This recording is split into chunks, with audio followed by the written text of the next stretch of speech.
Պարագայում մեր հայեցակարգային մոտեցման մասին մենք բազմիցս խոսել ենք կառավարության տարբեր ներկայացուցիչներ, խորհրդարանական կառավարող մեծամասնության ներկայացուցիչներ եւ այստեղ մեր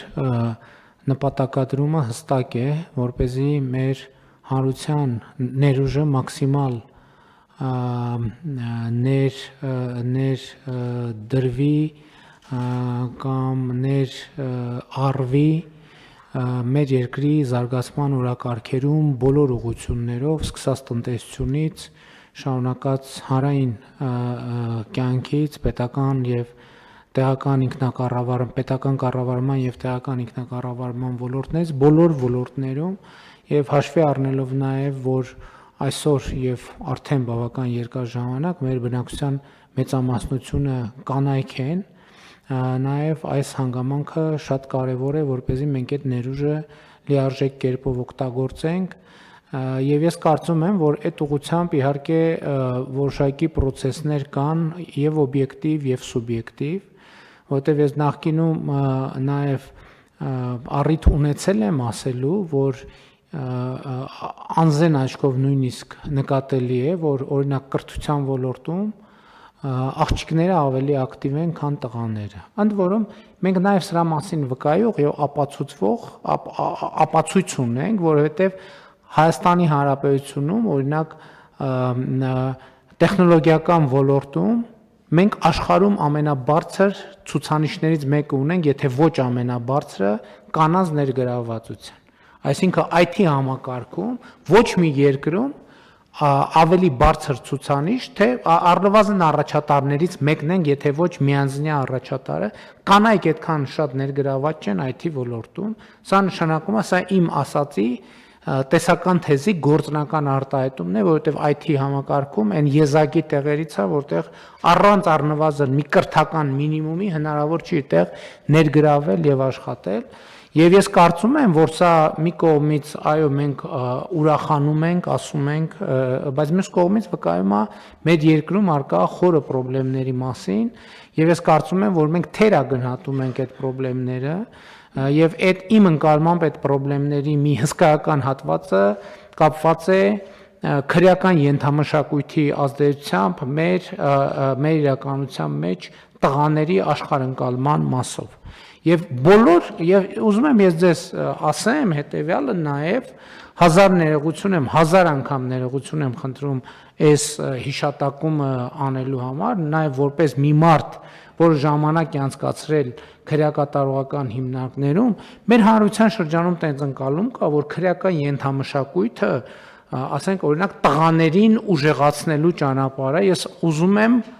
պաշտոնապես հայտարարել, որ ուղիղ հակառակը քրեական ենթամշակույթը տղաներին բոլոր առումներով թուլացնելու,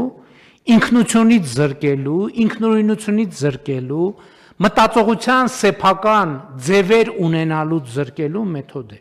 Սա ամենամեծ մոլորությունն է, որ մեր իրականության մեջ խոսք կա, չէ՞, դե տղա է, ոչինչ, թող մի քիչ էլ տենց բան։ Իրաց թվում է, թե այդպիսով տղաները ուժեղանում են։ Այդպիսով տղաները թուլանում են, բոլոր առումներով թուլանում են, զրկվում են կամքից, զրկվում են խելքից, զրկվում են ինքնուրույն մտածելու եւ մտածողության սեփական բանաձևեր ունենալու բանից հնարավոր ինչքան մարդը քրեական ենթամշակույթի մոտ է, այնքան ավելի հեշտ կառավարելի է։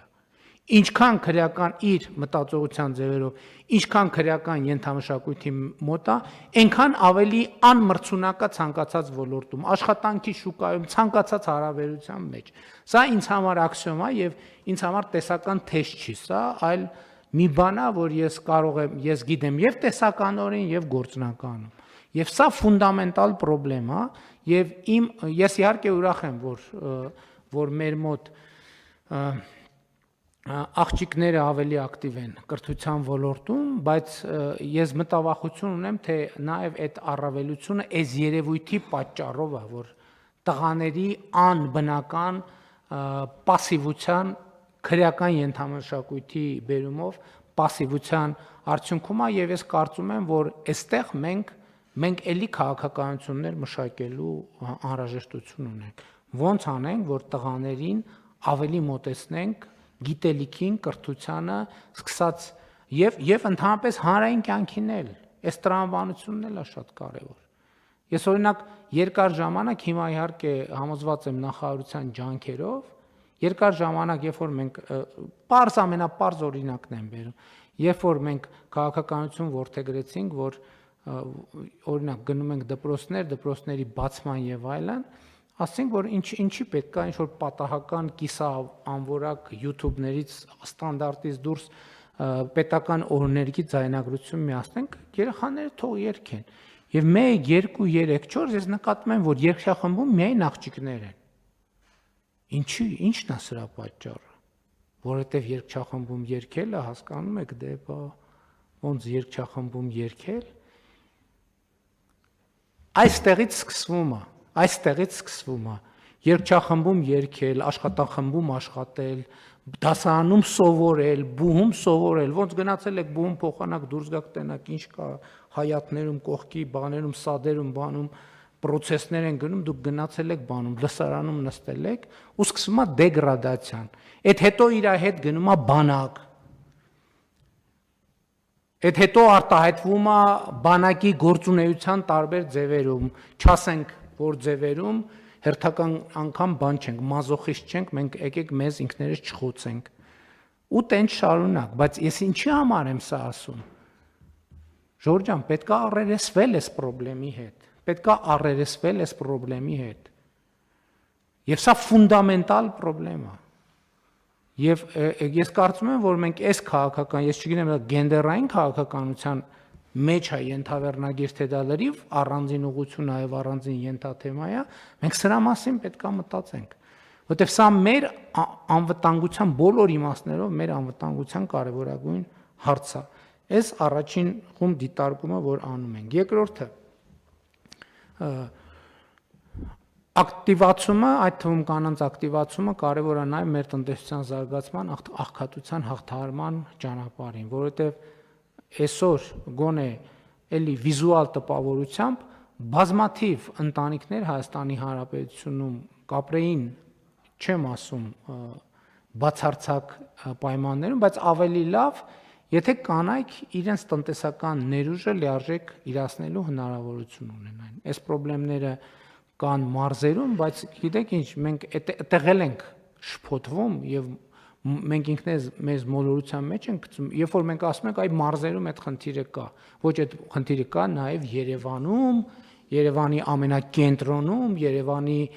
արվարձաններում եւ ամենուր այդ խնդիրը կա Հայաստանի Հանրապետությունում։ Բայց այս ամենով հանդերձ եւս մի հարց կա, որ իմ կարծիքով մենք բավարար չափով չենք հետազոտում եւ գոնե թե այստեղ մեզ պետք են պատասխաններ։ Իմ կարծիքով մենք հարցը չենք ձևակերպել եւ պատասխաններ չենք ստացել։ Իսկ հարցը հետեւյալն է. կանանց տնտեսական եւ ակտիվացումը, ընդհանրապես այս քաղաքականությունը, կանանց ավելի մեծ ներգրավվածությունը հանրային կյանքի բոլոր ոլորտներում, այս մեր քաղաքականությունը ինչ ազդեցություն է ունենում մեր ժողովրդագրական իրադրության վրա եւ արդյոք մենք այդտեղ խնդիրներ ունենք, ակնհայտ է, որ այդ խնդիրներ ունենք, բայց իմ հարցը հետեւյալն է եւ ես հիմա չէ որ պատասխան եմ ակնկալում, կամ եթե ունենք պատասխանը, շատ լավ, եթե չունենք, եկեք գնանք այս հարցին էլ հետազոտ, այս հարցին էլ պատասխանենք, որովհետեւ այդ հարցը իրոք կա եւ այդ հարցը հասցեագրվելու եւ պատասխան ունենալու կարիք ունի։ Այսինքն իսկ հարցը հետեւյալն է. ինչքանով են կանայք, ովքեր ակտիվ են տնտեսության մեջ, աշխատում են եւ այլն, ինչքանով են ավել կամ պակաս հակված երեխա ունենալ։ Շատ ուղիղ հարց է։ Իհարկե մենք մինչև 2 տարեկան երեխաների խնամքի ծրագիր ենք իրականացնում, այդտեղ որոշակիորեն բալանսավորելու համար հնարավոր խոչընդոտները երրորդ եւ յուրաքանչյուր հաջորդ երեխայի համար դայակների ծրագիր ունեին եւ այլն, բայց այս հարցը նույնպես մի շատ կարեւոր է, որ մենք այսօրվա մեր քաղաքականությունների